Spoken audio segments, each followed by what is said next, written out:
Hey Deep Chatters, I'm Leah Morris here with my co-host Jennifer Butler, and this is Deep Chats Podcast, where we have raw discussions about real life. Each week you can expect unfiltered, no BS conversations from the heart about topics that actually might matter to you. We're just a couple of relationship coaches who want to cut through the small talk and dive deeper. So thanks for joining us on this journey, and be sure to subscribe to the show so you never miss an episode. Hey, Deep Chatters, we are back. Gosh, it's been such a kind of a crazy time these days. Currently we're experiencing this global pandemic of the coronavirus and just trying to navigate through that. And, I know Jen and I are ready to talk about it and really just the importance of how to really stay connected while we're sort of moving into this time of isolating ourselves for a bit and trying to manage the spread of this. So today we wanted to get on and really just check in and talk about the importance of community. I think community is always important, but I think, now more than ever, we're sort of faced with the importance of this. It's kind of boiling things down for all of us. On a global level. It's really, really quite interesting. So hoping everybody's staying healthy out there, and we kind of just want to dive right into this. Yeah, it's interesting, like loneliness is an epidemic these days, right? Like people are experiencing that sensation of loneliness more than they ever have. And partially, right, because we're behind our computer screens and we're just not interacting the way that we used to. And now here comes this virus that, is really just causing us all to, really kind of isolate from one another, possibly for an extended period of time. So it almost, I'm always looking for the meaning, right? Like what can we source from this and what can we learn from this? And it's almost like forcing us into this way of really staying connected with one another in creative ways. Like how do we do that?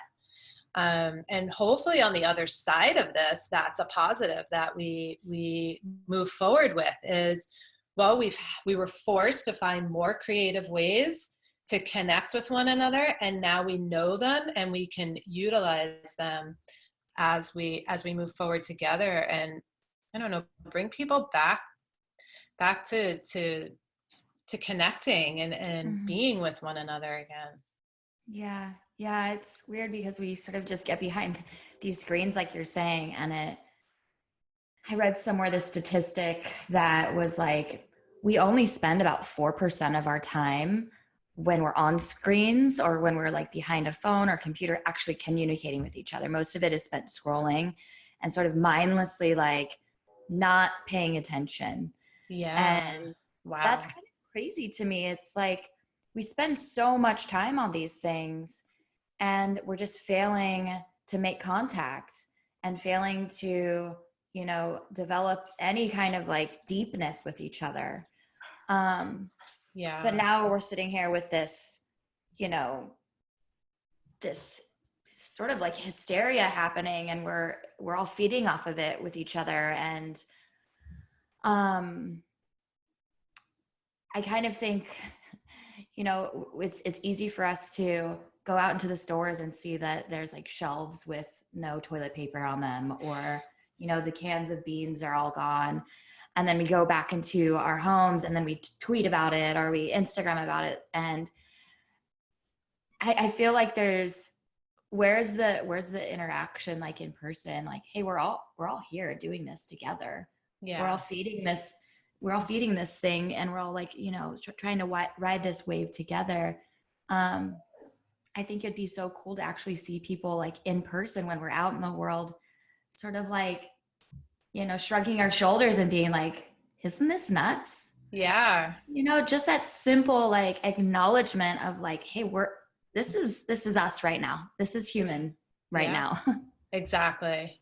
Yeah, no, and it's really an opportunity for us, right? Like if we Mhm. are willing to see that, it's an opportunity for us to kind of align together as human beings. And yeah, isn't this nuts? Or well, it's another thing we're going to be talking about in 5 years from now, about how Mhm. can you believe what we went through in 2020, right? Like it really is a point of contact that we can use Mhm. as a source of us, being a community and living in So community true. with one another. So yeah, it's a definitely interesting times. And but I understand that there are people who are immune compromised. And Yeah. I have an 83-year-old mother who I don't even want to go near, just in case I am carrying it, because I would be fine, but would my mom at that age? I don't know. So we do need to be careful. And I know that there's different levels of anxiety for that reason.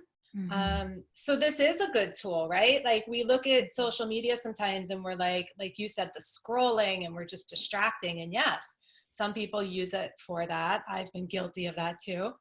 But we can use it for something really positive, which is what you and I do, right? We've only gotten to know each other through these devices. And you probably know more about me than a lot of people that I see daily. So it is a Yeah. tool that we can absolutely use. Yeah. Isn't that funny? It's so true. I would, yeah. I mean, I've said it before. Like, I love that this is how we're getting to know each other. Yeah. Um, and I think now's the time to look at, you're right, like look at the technology we have at our fingertips Yeah. and how easy it is for us to make a phone call, to check in, to I have clients who are like, you know what, now that I'm sort of working remotely, like I want to have more check-ins with you, just to Yeah. have more like positive interaction throughout my day. There are Mm-hmm. ways that we can support each other and support ourselves through this time, through like this contact and making this happen. I think too, like you're saying, isolation and loneliness is an epidemic, and this can really, people who are already suffering from things like depression, anxiety, this is nothing, that they're not familiar with. This is something that Yeah. they're too familiar with. And so this is also a tool, I think, um, for them to use, but also for us to sort of recognize like the importance of reaching out when our friends are isolating themselves, and Mm-hmm. the importance of us reaching out when we're beginning to self-isolate. I know you shared, in one of our first episodes, your experience with isolation and how that really sort of took a turn for you. Yeah, this virus is one thing, but everyday challenges happen for all of us and will cause us to, deal with, try to navigate those challenges in ways that, we don't know any better, right? And so for me, it was my divorce and just really isolating and not realizing how important my healing and my grieving, um, getting through that in a really sort of intentional, light filled way, how important community was to that. And I notice it with clients too. They'll say to me, I don't have anyone who really gets it. I don't have anyone to talk to, or I'll talk to people about um, consciously going through this, and they kind of laugh at me, or tell me, oh, that's silly, just whatever, just get over it, just go party or whatever, and so I think that finding that community that is like speaking your language, that is understanding what you're going through, what your intentions are, right? Like where you could just kind of like be in a space where you have a common intention and a common goal, so powerful. And I think it makes such a big difference. Just coming from somebody who's done it both ways, you know, with and without community. Yeah, yeah, it makes such a huge difference. It's funny that that's our default too. Like the time that we sort of need to be supported and surrounded the most is the time that we sort of wall ourselves in. I mean, I had I like a, wonder, go I ahead. was going to ask you, I wonder if that's because we were afraid, like, Oh, you yes, know, like, 100%. yeah, like afraid people really aren't going to be there for us. So we just kind of like isolate so that we don't have to be hurt again. Mm, yeah, I think it's like we're not really giving people enough credit. Yeah. Um, but that's like our story, you know? I think, I mean, I just had I could talk about like my divorce and all that, and how I found a community in San Francisco, amazing community that, you know, from me just being around them, they made me a leader of that community for a couple years, and they're called the Center SF. If you guys ever get a chance to go, it's an incredible conscious community event center. But most recently, you know, I found myself in a really challenging space with my breakup.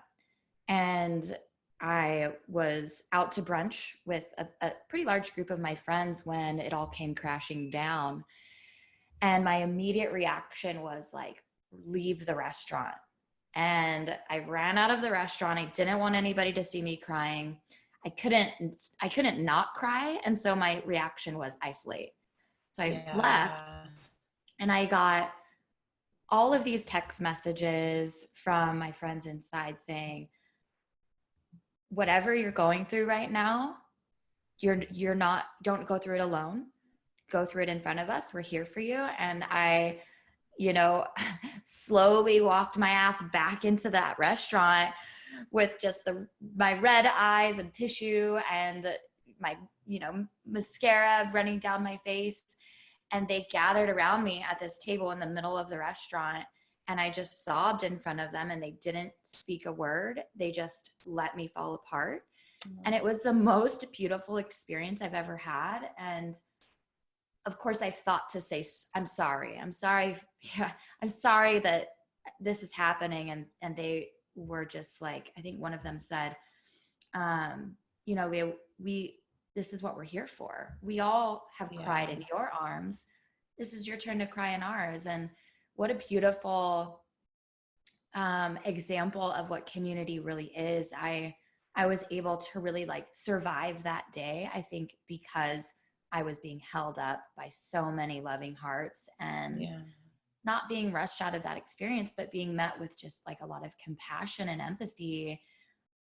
And I think that's, for me at least, what community really means. It's not necessarily people who are going to solve your problems or people who are always going to like come to your rescue, but people who are going to tell you like, hey, I acknowledge you and your experience, and I'm still not going anywhere.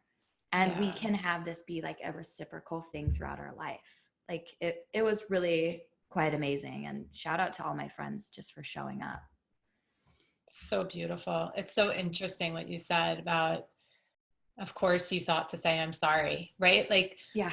we're never sorry because we're hysterically laughing, right? Or like, do you know what I mean? Like, we're never like, oh my God, life's so great. I'm so sorry. I'm so happy, right? Like, we never say that, but I we know. are so sorry when we're sad. And it's like, it's so interesting that we're so afraid. And I guess maybe because we're so vulnerable in that space, but so Yeah. afraid to just be sad and I guess not burden one another. That's right. Yeah, there's that fear that you said of like, of the fear of not being held, and Yeah. someone being like, whoa, that's heavy. I can't really be there for you in this heaviness. Yeah, there is a fear there. But the more we can sort of practice being held in our heaviness, I think the more we recognize like it's not that heavy for the right people. You know, it's what help brings Yeah. us back to lightness in a lot of ways. You know, and it's also the biggest gift you can give others. Like, think about how good it feels when you get to be there for somebody. Oh my God. Yeah. Right. And so it's like, sometimes we don't like access the people around us or access community because we don't want to be a burden or whatever. But really, if we let people help us, it's an act of love. It's like saying, like, I love you enough to trust you to help me. Mm-hmm. That's the gift. It's the gift. Yeah. Yeah. We think the gift is a lot of times in like the outwardness of it, Yeah. but the gift is in, I was just talking to a client the other day about this. The gift is in the seeing it be received by the person you're giving it to. Like, imagine, giving Jaden a gift on Christmas, and him being like, no, that's I don't want that. That's too much. It sort of robs you of that joy of him like receiving that. But seeing the look on someone's face when they're like, oh my God, thank you so much. This is just exactly what I was needing in this moment. What a gift that is for us to be like, you're welcome. And it's my pleasure to give that to you. It's so funny you said that, because as a single mom, when there's two parents, I think sometimes, like when it's birthday or Christmas, the other parent like teaches the other kid, okay, teaches the child, what are you going to get, mom? And like helps with and assists that. So as a single mom, since he was very little, I never had that. So I never really asked for gifts or what, he would make me little cards and stuff. But as he got older, there was no really opportunity to teach him to give me a gift. And so he's 12 now. And this past year for Christmas, I guess, was like, it's really important that he learn how to give gifts. And so, we had a conversation about it. And, I said something along the lines of, I would love to receive a gift from you this Christmas. It would make mom feel really happy and whatnot. And so he didn't. And so it was this beautiful opportunity to talk about exactly what we're talking about now, in that it's not really about me wanting something for him or needing something from him. I know he loves me. He gives me gifts every day just by hugging me or saying, I love you, or, bringing me a cup of water or whatever. Right. Yeah. But what I wanted so badly for him was for him to have the experience of that joy that he would feel when he put effort into something and gave it to me and saw that action make me feel so much joy. And so we had these long conversations about it, and we talked about the vulnerability of giving and how it was actually hard for him to actually give the gift because of how vulnerable it feels when you give. Even as, when you receive, we're used to, but that vulnerability of giving. So anyway, eventually he did on his own. He like got me this, he found a way to get me something, and you could see on his face, he was so excited about it and brought me to tears. And, but he got it, but it was just this beautiful moment. I was like, gosh, this is community. Like, this is why it's so important. You're not just there to receive and to get help and to like be supported. When you're a part of a community, you get to give and support and give help. And they say like one of the best ways to heal yourself is to help others, right? And so it's just that give and take that is just so powerful and so healing. Absolutely. It's the reciprocity. In community, I'd like to believe that, we create this like self-feeding living thing that feeds the individuals, and the individuals can go out into the world and be their own individual selves. And then in turn, the health of those individuals comes and feeds the health of that community. And it is a give and take. I've never thought about that. That's something that we have to learn. And you're totally right. Like it is something we have to learn. And a lot of us work on like that receiving muscle and that receiving thing. But both are important. Both are what, keep us connected, for sure. Yeah, it's almost like the love languages, right? Like, I'm not a gift person at all. So for me, it doesn't even, I've had to learn it. I've had to learn how to give gifts because it is a way certain people experience love, right? And so there is that skill. Like that's not natural for me. It's a skill I've had to really work on and grow within myself. But it's learned, right? If it's not your natural inclination for love, you have to learn it. Yeah, yeah, absolutely. I was just talking about this yesterday with my friend. There's also like a recognition of, we all come as a community, we come to our community with different ways that we give. Yeah. And, back in the day, but, in the tribal days, there was the farmer and the hunter and the weaver and the caretaker, and the home builder, whatever we had to give as far as, what our gifts were. And I think that there is something to be said for, maybe, yes, learning all these different love languages, but also like really owning yours as your special gift to your community. For me, it's the gift of my presence and listening and offering, space for somebody to express themselves and maybe some advice if they'd like it. Yeah. And because I recognize whenever I get a gift, part of me is always like a gift, like a tangible gift. I mean, like a present or something. A part of me is always like, I don't like, I feel like I'm just so bad at this. Like I don't go and get people things. And I've had to be reminded many times, like, that's not your gift. Yeah. You show up in different ways that those people may not be able to ever.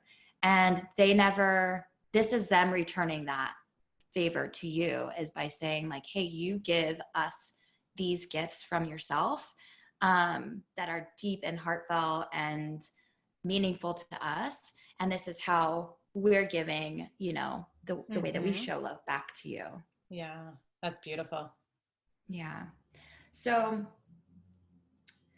I know that, like, bringing it back, I guess, to the coronavirus and us feeling isolated and stuff. And what are some ways do you think that we can sort of find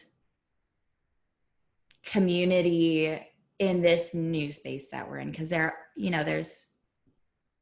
you can go out into the world and like go to a yoga class and things like that. And,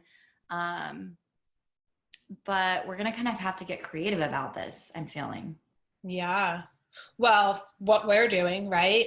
Like use this tool, use FaceTime or Zoom or whatever it is we're using, to connect, to look into each other's eyes, to have deep conversations, to really speak from your heart, to allow yourself to get nurtured and filled up and fill the other person up. It's almost like, if you're not used to being in space with somebody like this is like a perfect like stepping stone to getting there. You have this barrier of actual, proximity. But this is a wonderful way to start learning how to really connect with people if you're not used to it yet. Absolutely. Absolutely. I think one day it would be cool to like, just like, I don't know, we've talked about this before, but like a deep chat space. Yeah. Where you can really feel supported in whatever you want to talk about. Yeah, no, absolutely. And, I'm a coach, as we know, and working in the divorce community, which I think is probably, even though there's so much divorce, it's probably one of the most isolating times of your life. When you talk to people, they'll say like, I felt so alone. And I know that I felt that way too. And it never seems to amaze me that as many people as are going through it, it really is this isolating and lonely experience. And so for me, it's the same as like wanting to have this deep chat community. I've always wanted to also have this community for people going through heartbreak, people going through that tremendous grief of transitioning away, you know, mind, body, and spirit from somebody you loved for who knows how long.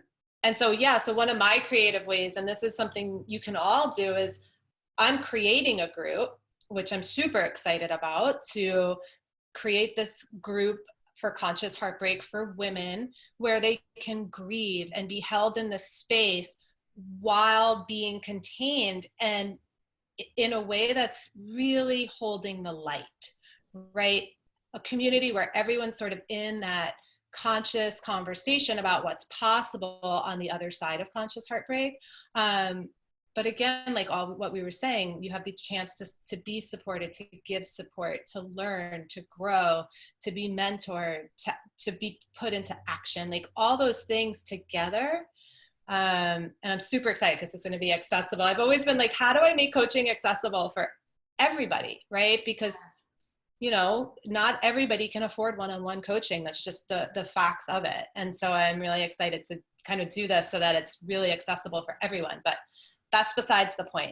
Find communities like what I'm creating. You know, if you're going through a death, right? Or a breakup, or a transition in career, or you're newly married, like find the community that is speaking the language of where you want to be in the future, not where you are now, right? If you're like completely heartbroken and feeling really hurt and you can't move forward, but in the future, what you when you close your eyes and vision for yourself, that you want to be free and peaceful and joyful and find love and have family, find the people in that conversation so that they can foster you as you transform into that. Mm-hmm.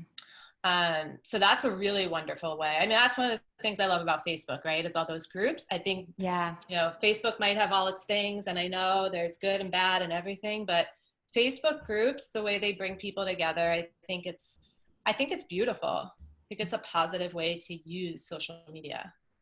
Absolutely. Okay. First of all, I'm so excited about your group. I swear I could have looked up and down all over the internet trying to find something like that. You know, it's because it's one thing to like be able to talk to your friends about it and your family for sure. It's another thing to talk about people who are going through it with you, you know, and to just sort of like steer through that together. I know even right now, like I have a friend who's also going through a breakup at the same time as me. And we say to each other all the time, I'm so thankful that we have each other to go through this with.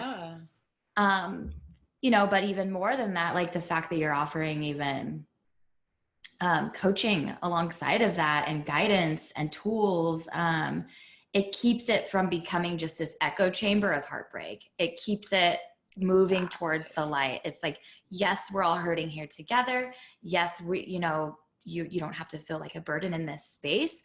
And also like, here's how we can move through it together. And sort of steer that ship. That's going to be so powerful for so many people.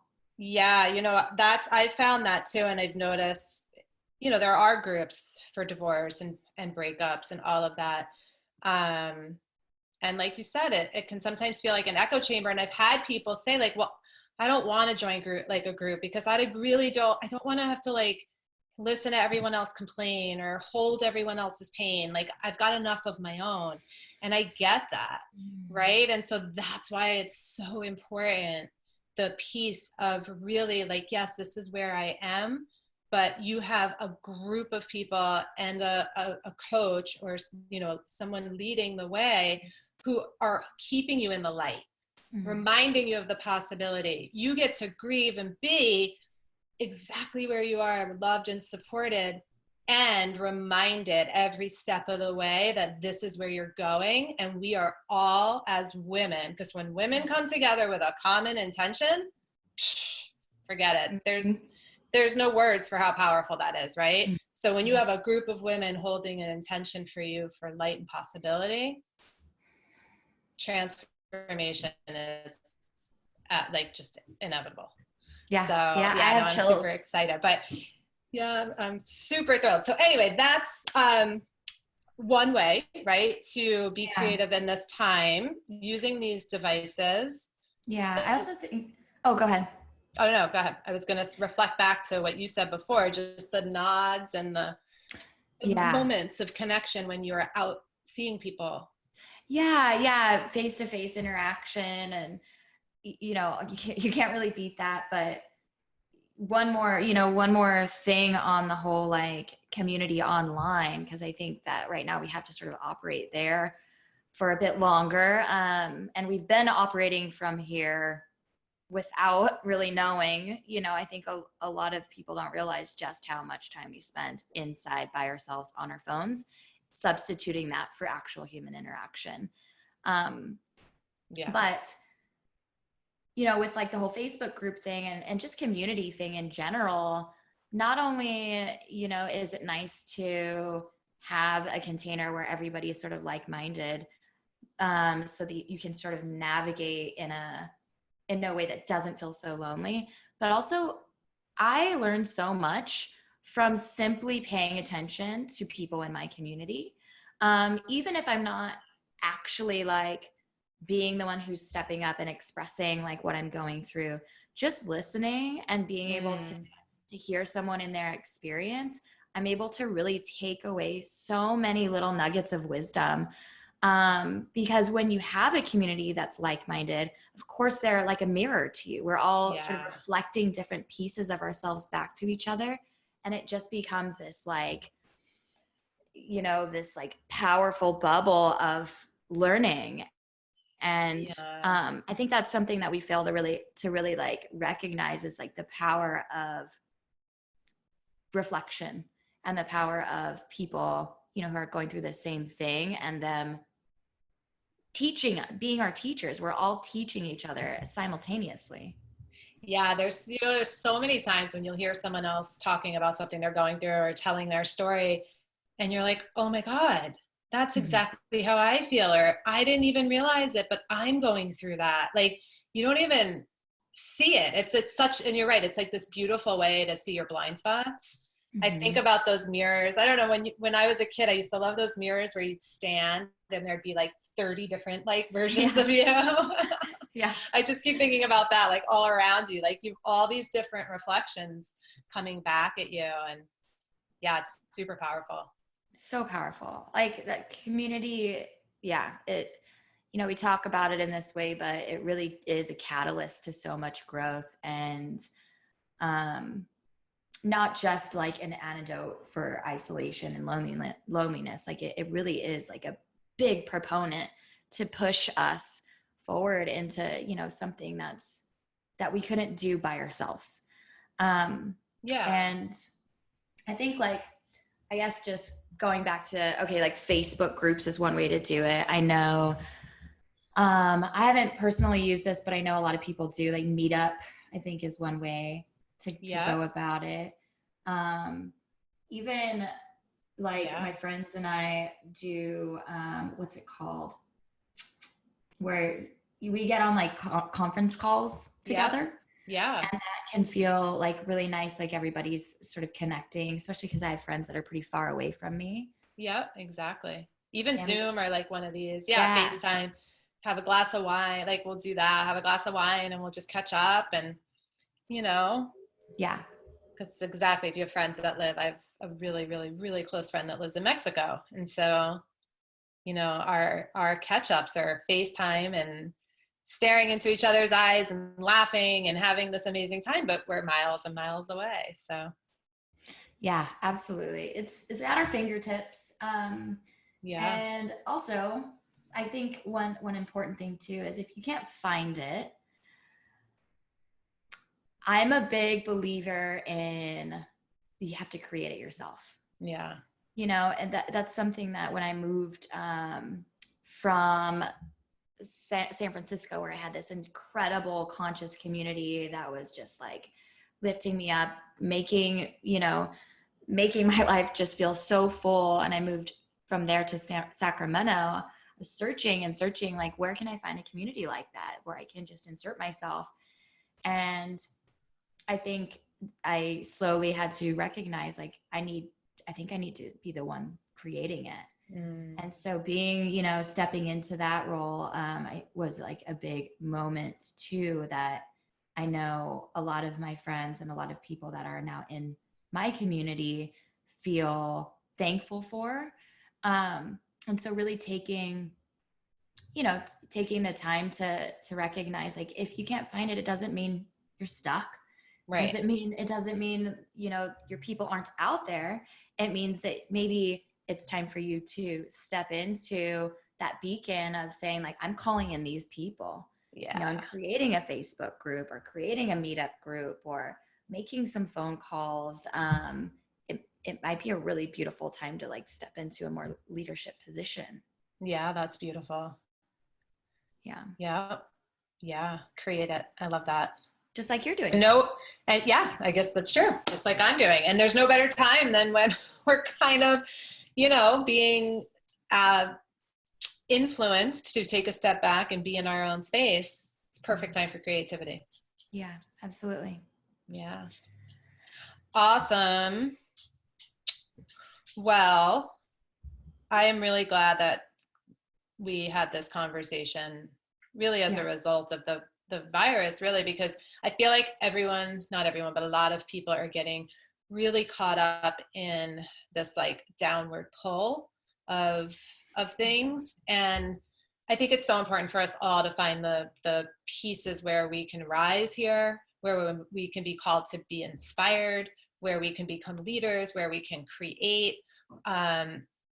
There's so much that we can take from this whole experience to move ourselves forward as humanity throughout the entire world, to be better and do better in the future. So I'm so glad that this conversation got sparked from that. So on that note, we are signing off. If anyone does want any information about the Conscious Heartbreak community that I am creating, just make sure you're on my mailing list. It's you can sign up on my website. It's jennjoycoaching.com.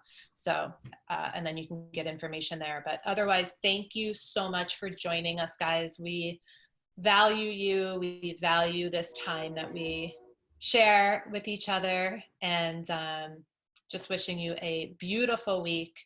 Until next time, Deep Chatters.